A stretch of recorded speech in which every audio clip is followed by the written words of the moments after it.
how to use Gemini CLI in Android Studio. So as you can see, I have Gemini right in my Android Studio, and then I can simply chat with Gemini. So I'm going to ask how is he doing today, and then hit submit.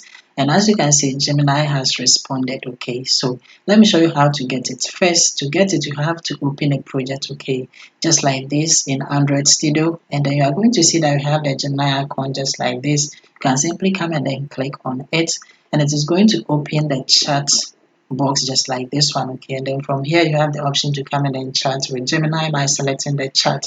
So when you select the chat, over here you see that you have the chat box where you can come and then ask anything from Gemini. You also have the model. So when you click on the down arrow, you can simply come and then select the Gemini model that you want to use in Android Studio. I'm going to leave mine at the default mode.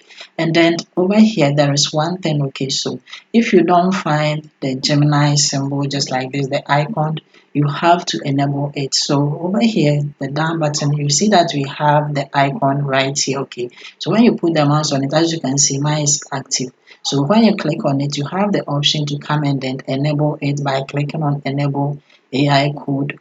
Okay, so when you click on it, it's going to be enabled, and then you are going to find the Gemini icon right here, and then you can start chatting with Gemini.